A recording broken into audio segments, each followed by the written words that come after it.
Shalom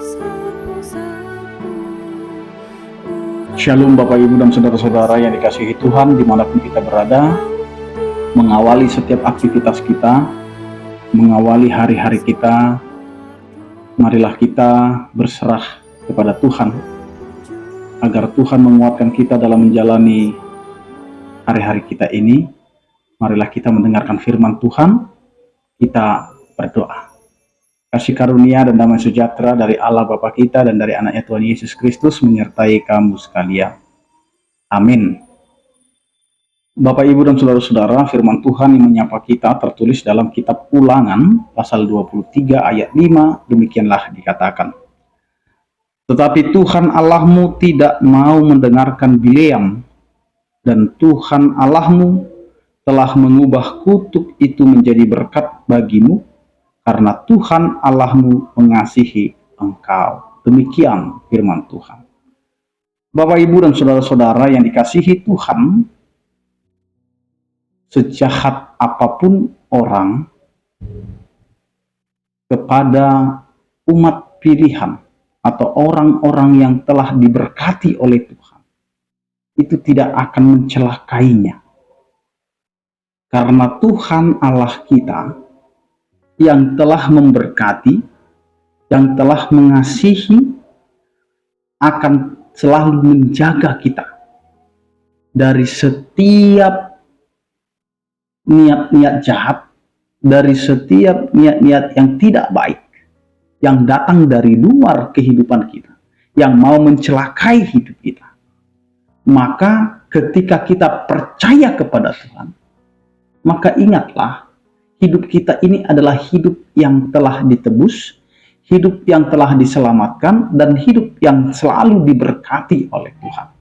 Maka siapapun yang mau mencelakai, yang mau berniat jahat, maka Tuhanlah yang akan menjadi lawannya.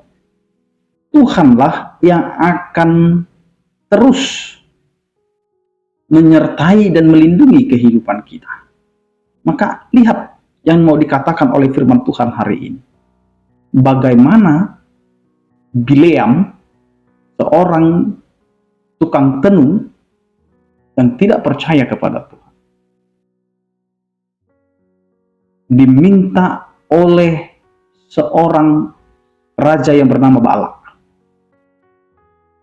yang takut dengan pertumbuhan bangsa Israel yang semakin hari semakin banyak, dan Balak juga mendengar bahwa bangsa Israel telah mengalahkan bangsa-bangsa lain yang ada di sekitar kerajaannya. Maka dia meminta, bahkan mampu membayar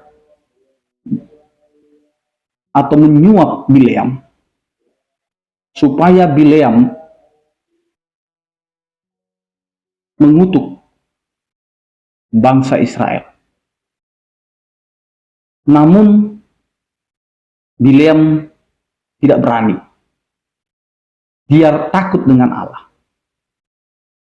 Dia bertanya, maka Allah berkata kepada Bileam, supaya Bileam jangan mengutuk yang telah diberkati oleh Allah. Maka dengan rasa takut itu, maka Bileam tidak melakukan apa yang diminta oleh Balak, tetapi dia balik untuk memberkati bangsa itu. Dan inilah yang menjadi pesan bagi kita, bahwa Allah mengubah kutuk menjadi berkat. Yang tadinya orang berniat atau orang mau mengutuk orang yang percaya kepada Tuhan, maka Allah dengan cinta kasih-Nya yang telah mengasihi kita akan mengubah kutuk itu menjadi berkat. Karena kita adalah orang-orang yang telah diberkati oleh Tuhan. Maka hidup kita ini akan dijaga. Hidup kita ini akan dilindungi oleh Tuhan. Maka apapun yang kita jalani dalam kehidupan kita, Bapak, Ibu, dan Saudara-saudara, Jangan pernah ragu bahwa penyertaan Tuhan itu selalu ada. Kita selalu dijagai dan dilindungi oleh Allah dari segala keinginan-keinginan yang jahat, yang mau mencelakai, yang mau mengutuki, dan lain sebagainya. Karena itu, Tuhan mau berkata kepada kita hari ini, serahkan kehidupan kita hanya kepada Tuhan. Karena Tuhanlah yang akan bertindak, menyelamatkan, melindungi, dan mengubah kutuk menjadi berkat dalam kehidupan kita. Amin. Berdoa. Terima kasih Tuhan atas penyertaan kasih setiamu yang memberkati kehidupan kami. Engkau adalah Allah yang selalu melindungi setiap orang percaya dari segala niat-niat jahat yang akan dilakukan oleh orang-orang yang tidak berkenan kepada umat-Mu. Namun Engkau adalah Allah yang begitu mengasihi, Engkau mengubah kutuk menjadi berkat. Biarlah Tuhan kami dikuatkan, biarlah Tuhan kami merasakan penyertaan kasih setiamu itu, sehingga kami tidak goyah untuk terus menjadi umat yang setia, yang menggantungkan segala kehidupan kami hanya kepadamu. Berkatilah kehidupan kami, rumah tangga kami, anak-anak kami, pekerjaan kami, dan segala sesuatu yang kami akan jalani, biarlah itu seturut dengan kehendak-Mu. Berkatilah setiap orang yang percaya, yang sakit Kau berikan kesembuhan, yang berduka Engkau berikan penghiburan, yang bergumul Engkau berikan penyertaan kasih setiamu. Anugerah Tuhan kita Yesus Kristus, kasih setia daripada Allah Bapa, dan persekutuan Roh Kudus, itulah yang menyertai kamu sekalian. Amin. Selamat beraktivitas, tetap menjaga kesehatan, salam sehat dari kami, Tuhan Yesus memberkati. Horas.